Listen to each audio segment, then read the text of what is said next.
pero se enfrentan pues en esta plena Guerra Fría, ¿no? A la otra Alemania. Hay dos reclasificaciones, una específicamente para el continente europeo, para la UEFA, y otra para el resto del mundo. Sí. Y ya tendremos a los 48 equipos, las 48 selecciones para esta Copa del Mundo. Perfecto. Solo los campeones del mundo y los jefes de estado pueden tocar la Copa del Mundo. Sí. Y para el de vuelta, la URSS decidió no ir porque no apoyaban el régimen de Pinochet. Tenemos que armar un once ideal de la cultura mexicana.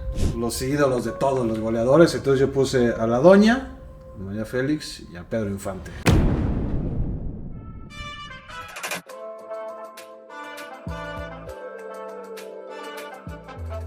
Hola, hola, ¿cómo están, amigos? Alonso Cabral, Ricardo Sales con ustedes, selección de selecciones, y seguimos hablando de la Copa del Mundo.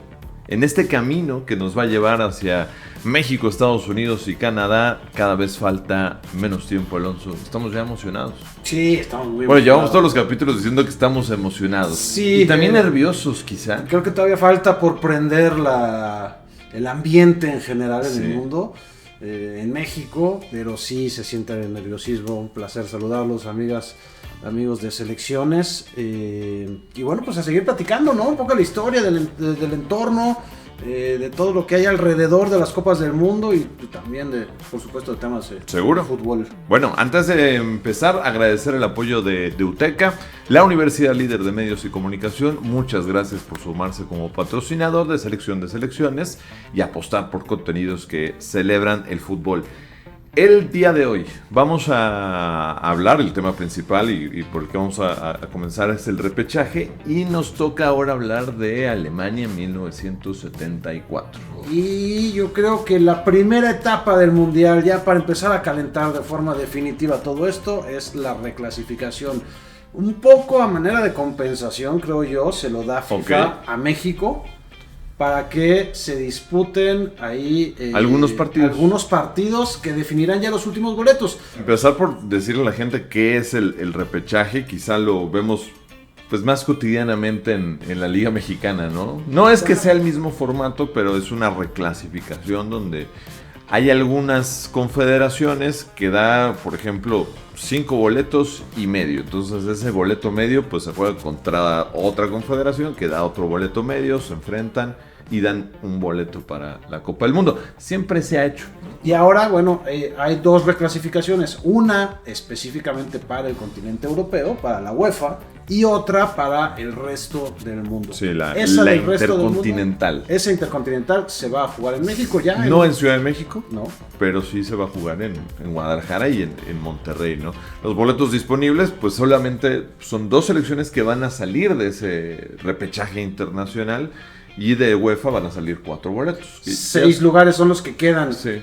¿Cómo se decide esto? ¿Cómo se decide que nada más el Congo e Irak jueguen un partido por el ranking de FIFA? Sí. La suma de todos los puntos de todos los partidos que hay en el ranking FIFA y los mejor calificados, como son Congo e Irak, ellos son los que van a jugar solamente un partido y los otros 4 enfrentarán 2. Las sedes pues ya como que ya están listas. Puede parecer no tan atractivos los nombres de las selecciones, pero pues hay mucha historia. El hecho de que sea un repechaje de mundial pues ya le da algo de atractivo. Ya, exacto. Después ya si queremos ver el nivel futbolístico, ese es otro tema. Pero hay mucho en juego. Mira, por ejemplo, a ver, Nueva Caledonia. ¿Por qué está Nueva Caledonia en esta reclasificación? Nueva Caledonia... Pues porque Australia se fue de Oceanía. O sea, yo sé que suena rarísimo cómo van a decir, como que Australia se fue de Oceanía. Futbolísticamente hablando. Sí. O sea, Australia no encontraba competencia en la Confederación de Oceanía y pidió un permiso para irse a Asia. Y juega con Asia. Disputa su eliminatoria con Asia. Todos los torneos oficiales de Australia son con Asia. Y le abrió el camino completamente a Nueva Zelanda. De hecho, las únicas 2 selecciones de Oceanía que han disputado mundiales a lo largo de toda la historia son Australia, cuando pertenecía a la Confederación de Fútbol de Oceanía, y Nueva Zelanda. Son las únicas 2. El resto de islas, que son muchísimas, que conocemos. Sí, las Polinesias y demás. Todo lo que está en esta zona no han podido disputar un mundial, y es parte también de lo que hace la FIFA con esta reclasificación y con la ampliación a 48 partidos. Bueno, Nueva Caledonia, para darles un ejemplo, tiene 270,000 habitantes totales. que cabrían 270,000. Es una colonia de la Ciudad de México. Una colonia muy poblada. Azcapotzalco tiene, más 400,000 habitantes. Sí. O sea, darnos una idea de lo que es, ¿no? O sea, se reparte un boleto y medio para Oceanía, pues el boleto casi todos los mundiales ya va a ser para Nueva Zelanda, y ese medio boleto es el que ganó, pues, Nueva Caledonia. O sea, sería algo rarísimo. Ni siquiera es un país, o sea, vaya, todavía es un país que depende de Francia. Nueva Caledonia enfrentará a Jamaica de la CONCACAF, Jamaica que ya ha disputado mundiales, y que, bueno, pues sabemos todos que, porque lo conocemos futbolísticamente, ha enfrentado a México en muchas ocasiones. Es un equipo que ha crecido a nivel de fútbol, aunque su deporte principal, el deporte principal en esta isla sigue siendo el atletismo y el cricket también. Bueno, es que esa influencia británica, ¿no? Y bueno, evidentemente conocemos a Jamaica por el atletismo, a nivel deportivo por Usain Bolt, el hombre más veloz en la historia de la historia del ser humano. Pensé que ibas a decir que por Bob Marley. También por Bob Marley, evidentemente. ¿Quién impacta más, Bob Marley o Usain Bolt? De impacto, yo creo que en el mundial. Para mí, Usain Bolt. Te doy otro dato de Jamaica, otro dato relevante para que lo platiques en tu casa también. A ver, para sorprender en la cena. A ver, y te voy a preguntar si conoces otro país en el mundo en cuya bandera no tenga ni el rojo, ni el azul, ni el blanco.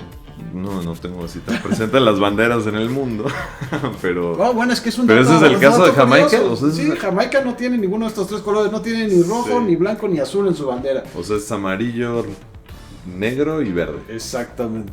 Estuvo en Francia 98. O sea, la verdad que sí fue un animador en esa Copa del Mundo. Claramente a nivel futbolístico, pues lo conocemos porque lo tenemos más cerquita, ¿no? Y porque México lo ha enfrentado en muchas ocasiones. ¿Igual a Bolivia? Pues a Bolivia no tan cerca, pero México lo ha enfrentado en muchas ocasiones, en Copas América, en amistosos. Estos famosos partidos boleros. Bolivia ya tiene rato sin estar en una Copa del Mundo. 94. Con el Diablo Echeverri, esa generación de bolivianos, que de ese equipo de Bolivia, que la verdad fue interesante. Bolivia es un país, además, evidentemente en Sudamérica, que alguna de sus características es que es el único que no tiene salida al mar. Y que es altísimo. Y que tiene una altura en donde es su principal ventaja cuando juegan como locales. O sea, ¿por qué están en el repechaje? Pues por esto. O sea, hablamos, por ejemplo, de La Paz, ¿no? 3,600 metros sobre el nivel del mar. Pero para esta reclasificación, para el proceso eliminatorio dijeron, no vamos a jugar en La Paz. O sea, todavía se fueron más arriba alto, en el alto, que está a más de 4,000 metros. Y pues sí, hacían pesar la localía de una forma... La verdad es que las eliminatorias en Sudamérica son muy difíciles por todo esta Yo no sé si la FIFA debería permitir algo así. Surinam es un equipo que pertenece a CONCACAF. Sí, aunque está en Sudamérica, ¿no? Está en Sudamérica, ¿no?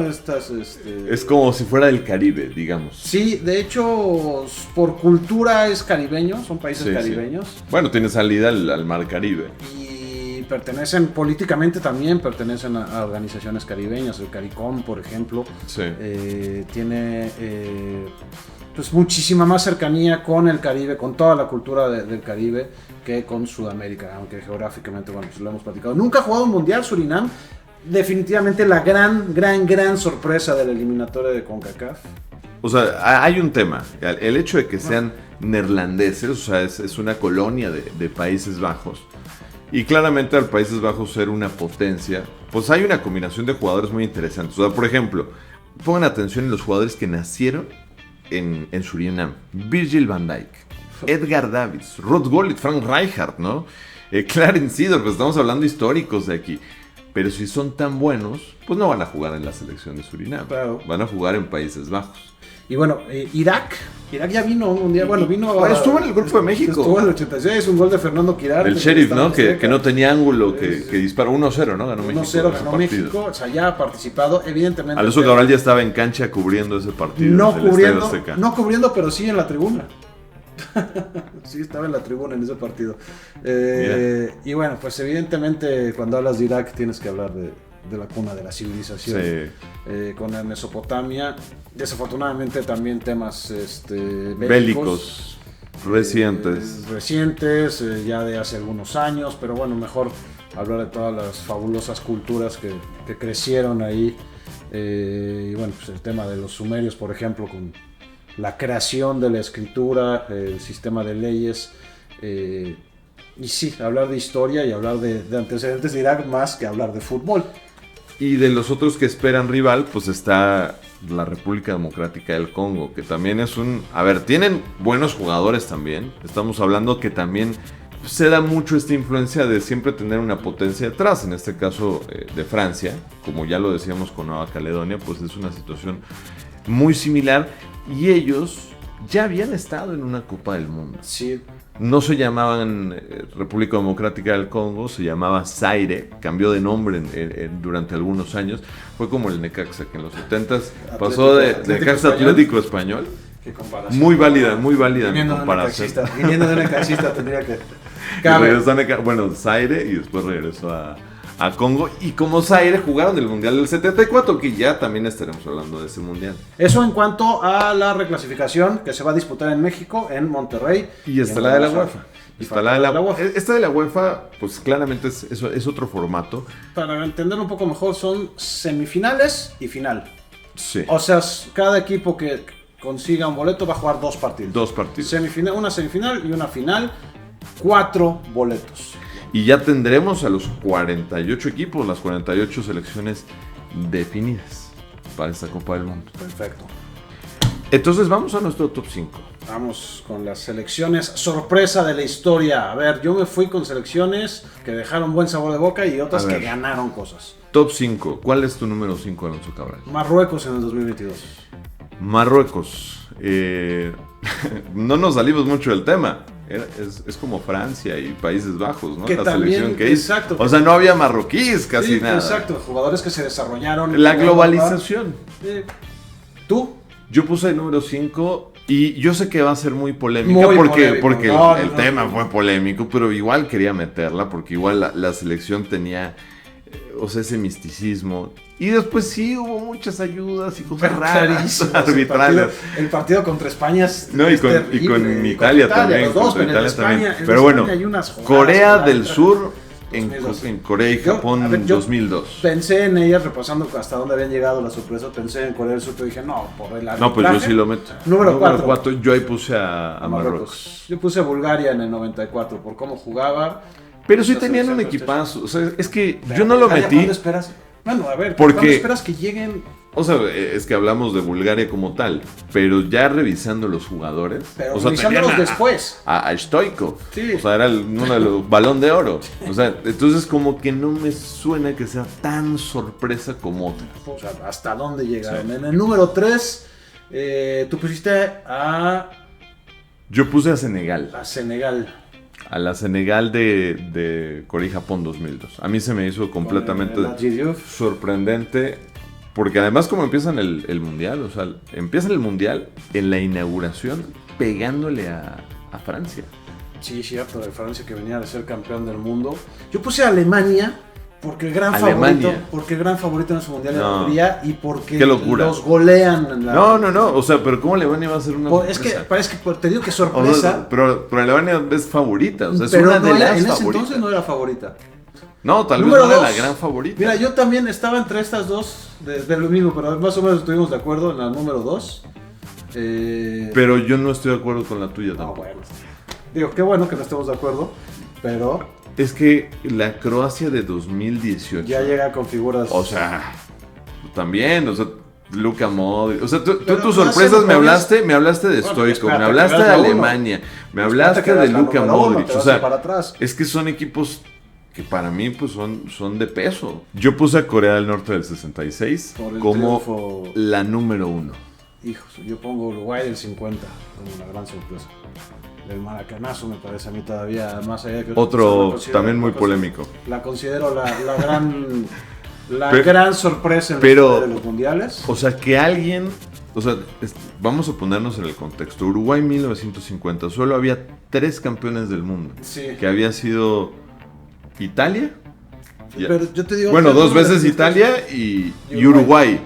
Y que uno de los que ya había sido campeón del mundo sea campeón del mundo otra vez, ¿te parece una sorpresa? Y la más grande. ¿Por cómo se dio? Sorpresiva la actuación de Alonso Cabral en este top 5.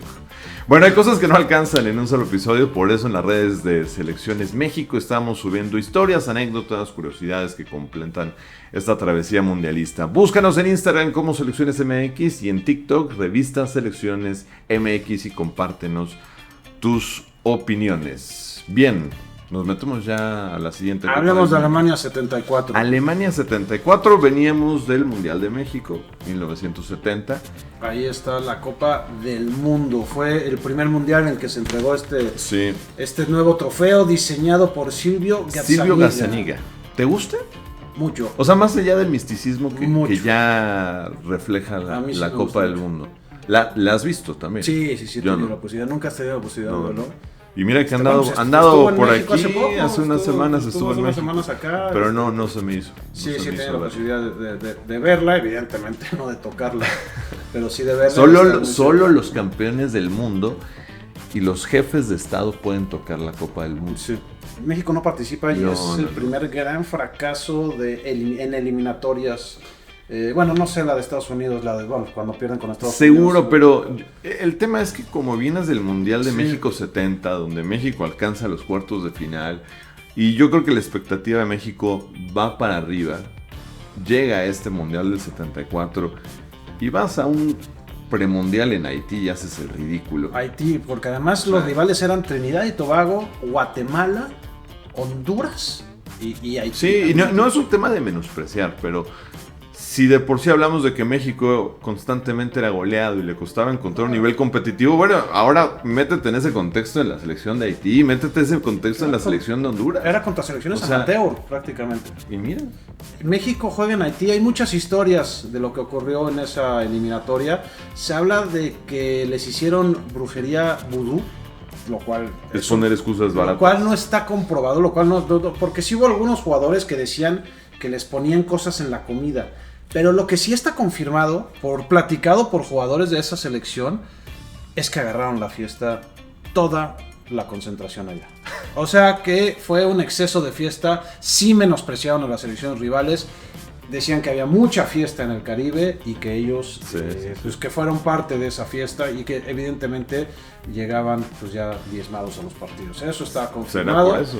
Y ya dentro de esta Copa del Mundo hablamos mucho de Alemania porque pues Alemania, claro, es potencia y había sido 2 mundiales atrás finalista y después en México había hecho una buena actuación, perdió en semifinales, pero se enfrentan pues en esta plena guerra fría, ¿no? A la otra Alemania y pierden en etapa de grupos. Hay algunas teorías que dicen que Alemania Occidental pierde con Alemania Oriental para que le tocara un camino más fácil rumbo a la final. Pero bueno, este fue el único enfrentamiento en la historia entre las dos Alemanias en un partido mundialista, evidentemente con toda la connotación de hecho, alrededor política. O sea, evitaban a Brasil y a Holanda. Pues mira, ¿por qué era importante evitar a Holanda? Porque vamos a hablar de esta selección, porque sí, para muchos puede ser un antes y un después, ¿no? De lo que refleja esta Holanda. Ya lo hemos hablado antes. De hecho, cuando hablamos de nuestro top 5 en algún episodio, la colocábamos entre las mejores selecciones en la historia. Sin haber ganado en la Copa del Mundo. Esa es la revolución del fútbol. La naranja mecánica. Yo creo que tiene que ver mucho con el aspecto físico también. Totalmente. De ir y venir. O sea, antes del fútbol era muy estático. Explicándolo fácilmente, explicándolo rápidamente, el fútbol total es que los jugadores no tenían una posición fija. Los jugadores empezaban en una parte del campo, como medio por derecha, medio por izquierda, pero abarcaban toda la... Vaya, lo que es hoy. Hoy el fútbol es así. O sea, hoy un lateral te recorre la banda y termina como extremo. Antes el lateral derecho defendía nada más y de ahí no se movía. Su zona, en la lateral derecha, y de ahí no se movía. Los centrales nada más estaban defendiendo, los laterales, los medios en su zona. Y no, en el fútbol total, con la revolución holandesa de Rinus Michels, era que todos participaban en todas las partes del juego. Evidentemente cada uno tenía roles, tenían roles, pero todos participaban en defensa y en ataque. No, y físicamente, ¿no? O sea, físicamente también, es clave. porque si no, no te daba. Clave, o sea, para hacer este sistema necesitabas que el tema físico también lo revolucionaron. Y también por eso era la superioridad, porque evidentemente los rivales no tenían esas mismas condiciones físicas. Otra de las cosas, ya hablaremos otra vez de estos equipos, fue, porque hablamos ya del repechaje, ¿no? Del concepto de repechaje. Y hubo uno que dio mucho de qué hablar entre Chile y la Unión Soviética, la URSS, por este tema que Chile pues estaba enfrentando de la dictadura de Pinochet. El golpe de Estado. El golpe de Estado, y la URSS decidió que no iba a ir a Chile a jugar el partido de vuelta. Pero sí se jugó el partido de ida. Sí, raro, ¿no? El primer partido. O sea, ¿para qué vas al de ida si no ibas a ir al de vuelta? Tanto, sí, el primer partido se jugó en la URSS. Y para el de vuelta la URSS decidió no ir porque no apoyaban el régimen de Pinochet, que estaba recientemente. Y Chile pues estuvo en el Mundial. Y Chile califica al Mundial ganando 1-0 en un partido en el que no se presentó el rival, pero Chile metió el gol de todos modos. Mira. Y pues bueno, o sea, tú sí hubieras metido ese gol. Para calificar el Mundial, sí. No como... No lo vayas a fallar. No, imagínate, si no hay rival. Hablamos al inicio de este episodio de la República Democrática del Congo, que se llamó en los años 70 Zaire. Bueno, estuvo Zaire en esa Copa del Mundo, ¿no? Y fue pues una participación que llamó mucho la atención, el tener a un representante de África ya en una Copa del Mundo, y una jugada que queda en el registro histórico. Ponen un tiro libre, vaya, ya estaban perdiendo y se lo pasaron perdiendo esa Copa del Mundo. Goleados. Sí, goleados, ¿no? O sea, ponen el balón, un tiro libre en contra, pita el árbitro y uno que estaba en la barrera de Zaire sale corriendo y patea el balón. Y hasta había dudas si se sabían las reglas o no. Es que ese fue el tema, justamente, que todos decían que cómo es posible que llevaban países que no se sabían las reglas del fútbol, ¿no? Porque habían cometido una jugada pues totalmente infantil ya para el nivel profesional, y pues fue criticadísima la participación, incluso dentro del continente africano no gustó mucho porque pues era otra vez... la imagen del fútbol africano quedaba muy mal frente al mundo. Igual dicen que también fue un acto de protesta. Esa es la versión a mí me parece más correcta. Y bueno, ya en ese mundial, simplemente para terminar, bueno, pues lo gana Alemania. Y Franz Beckenbauer fue el primero en levantar esa Copa del Mundo que hoy conocemos. Fue un muy buen mundial, con una Holanda que se llevó los reflectores y Alemania llevándose el trofeo. Terminamos con esta Copa del Mundo Alemania 1974 y vamos a hacer una dinámica. Yo te voy a presentar la dinámica. Me da miedo tus dinámicas. Tiene que ver con México, no necesariamente de fútbol, pero sí es en una dinámica más mexicana. La producción nos dijo que pues tenemos que armar dos equipos. Tenemos que armar un once ideal de la cultura mexicana. O sea, no futbolistas. 11 ideal de personajes... De personajes históricos de la cultura popular mexicana, de caricaturas, políticos. Pues que también lo hagan los que nos están acompañando. ¿Te parece? Sí, y que nos los manden. Y que nos los manden también. Y a los califican. A las redes sociales de selecciones también. Pues vamos a darle, a ver, entonces, una alineación de México con personajes históricos no futbolistas. Sí, los vamos a tener. ¿Ya tienes tu pizarrón? Ok, una alineación de mexicanos, mexicanas, no futbolistas. Sí. Personajes históricos. O sea, el tema es que pues también creas que puedas hacer un buen equipo. O sea, el punto es enfrentar a nuestros equipos. Te voy a enfrentar. No, te voy a ganar seguro. Eso dice siempre. Y luego la producción le ayuda para que eso sí suceda. Pero bueno. Bien, listo. La tenemos. A ver, está listo. A ver. ¿Empiezas tú? Nada más que sepa la gente que no hemos consumido absolutamente nada. No hay sustancias. Antes de presentar esto, es de agua natural, no hay nada. A ver, voy a empezar por la mía. Ajá. Yo puse en la portería el Chapulín Colorado. Caray, te fuiste por la cultura. Yo puse a Cuauhtémoc, el último emperador azteca, el último Tlatoani azteca. En la portería. En la portería, defendiendo todo. Por eso nos colonizaron. El Chapulín que detiene, güey. No, Chapulín tiene elasticidad. Bueno, está bien. O sea, tiene elasticidad. Bueno, a ver, yo puse a Cuauhtémoc. Yo tengo una línea de 4. O sea, por ejemplo, de lateral les puse a Speedy González. Ok. Y después me fui por defensores. O sea, No estoy tan seguro que sea mexicano Speedy González, pero sí es un estereotipo. Defensores de la patria. Ajá. ¿No? O sea, revolucionarios. O sea, Zapata, que es perro, ¿no? O sea, es duro. A Benito y a Hidalgo. Benito Juárez e Hidalgo. O sea, alguien que te reforma en la defensa y pues alguien que defiende la patria. Esa es mi defensa. Ok, perdón, ¿línea de 4? Línea de 4. Ok, yo también me fui con línea de 4. Mira, no estamos tan lejos. Yo puse a la Corregidora de lateral derecha.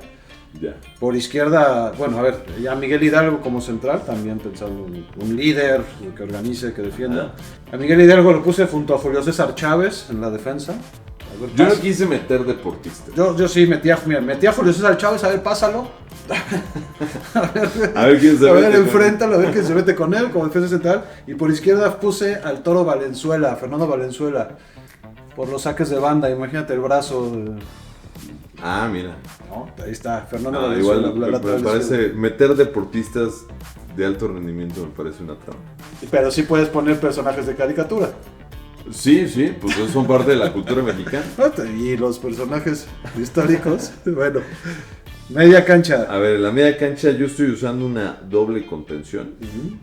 O sea, entre alguien que te dé resguardo y que te dé creatividad. Entonces yo puse a Frida Kahlo junto a Carlos Slim. O sea, que tenga todo bien calculado. Carlos Slim te da seguridad. Te da seguridad, o sea... financiera. No, bueno, pero... O sea, los atributos que él tiene a nivel... representado a nivel futbolístico te dan una contención, o sea, te dan seguridad. Y el hombre creativo es Eugenio Derbez. Ok. En su faceta de escritor. Yo puse línea de actor de Hollywood. Yo puse 4, también puse línea de 4 en medio campo, con Lázaro Cárdenas como contención, por derecha Octavio Paz, por izquierda Soham Inés de la Cruz, y como creativa puse a Frida Kahlo también. O sea, me siento en clase de historia. Sí, pues deberías aprovechar entonces. Anótale.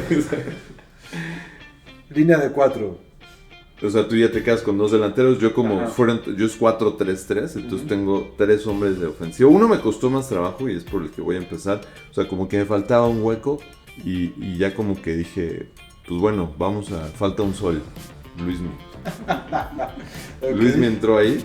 Puse al Chavo del 8, aunque yo sé que es el mismo personaje, el Chapulín y el Chavo, pero son, bueno, diferentes ideologías. Además el Chavo pues siempre estaba jugando fútbol y quería ser Enrique Borja, o sea. Siempre. Entonces creo que tiene facultades para jugar y arriba yo necesitaba un matón, un killer. Entonces puse a Pancho Villa. Bueno, tenía miedo que pusieras a alguien más, pero bueno, perfecto. 4-3-3, yo puse 4-4-2 y arriba, pues ¿quiénes son los goleadores? Son los ídolos, los ídolos de todos los goleadores. Entonces yo puse a la Doña Félix y a Pedro Infante arriba. O sea, artistas. Sí, artistas, pues, ídolos del pueblo de México en general. No, o sea, la delantera necesitas alguien que resuelva. Necesitas que ídolos. Sea ¿Para quiénes son los ídolos? Los que meten goles son los más famosos siempre. Y ahora, o sea, yo de entrenador puse a Guillermo del Toro. A Guillermo del Toro. ¿También? No, pues es tu alineación. No, yo puse... Ah, ok. No. Pensé que era el mismo. No, yo puse a Guillermo del Toro, o sea, es el que dirige. Yo puse a Benito Juárez. Uf. También. Yo lo veo más defendiendo que repartiendo. No, bueno, pues aquí organizando, planeando futuro también. Pero bueno, esas son las de estas alineaciones. Yeah. A ver, si ustedes también las hicieron, compártanlas con nosotros en las redes sociales de Selecciones. Ahora, el tema, y también habría que ver con la producción. O sea, porque el tema es quién ganaría. Lo van a meter con inteligencia artificial. Va a estar. Y a ver, por lo menos va a estar divertido. Dependiendo de los resultados que salgan. Por lo menos va a estar divertido. A ver, hablan de un factor decisivo que cambia completamente por 2 jugadores de mi equipo, que es el Chapulín Colorado y me hablan de Speedy González. O sea, como aciertos. Y gané 6-2. 6-2 ganaste. 6, o sea, no. Pero fue goleada. Pero por 4 goles de Speedy Pero fue González, goleada. además. 4. Un personaje de todos estos, un personaje que no existe. No, pero es parte de la cultura popular mexicana. Y ni siquiera es mexicana, además. Entonces, bueno, de estereotipo, durante años nos quejamos del estereotipo que nos dejaron los gringos. Pues el estereotipo me acaba de dar la victoria. 4 goles que Speedy González. Y otro gol del Chapulín. Además, ¿Lo pusiste uno de del qué? Chapulín era el portero. Oye, ¿cómo lo O pusiste? sea, pero el Chapulín Colorado metió gol siendo portero, imagínate. Goles. Y otro de Pancho Villa. Oye, Ay, mira, a ti te metió gol Julio César Chávez y Pedro Infante. mira, ya está la conclusión de la inteligencia artificial. El equipo de Alonso tiene mejor condición física real, pero el de Ricardo tiene personajes con poderes caricaturescos y eso rompe cualquier partido. No, bueno. O sea, no existe. Pero tu condición personaje física, no existe. hazlo entonces para un maratón. Tu no para un personaje partido no de existe. fútbol. Ganaste con un personaje ficticio. Gané. Porque además 4 goles de un personaje 6-2. ficticio. 6-2. No, yo voy a meter, también voy a meter ante la FIFA ficticia, voy a meter mi protesta. Bueno, listo. O sea, recuerden que si también quieres llevarte la pasión mundialista a casa, puedes encontrar el suplemento especial Selección de Selecciones dentro de la edición impresa de Selecciones México y ahí encontrarás un recorrido histórico, datos, curiosidades, entrevistas exclusivas sobre la Copa Mundial. Ya nos vamos. Gracias. Nos vamos, Ricardo, Gracias. nos escuchamos muy pronto. 6-2. Abrazos. 6-2. Gracias.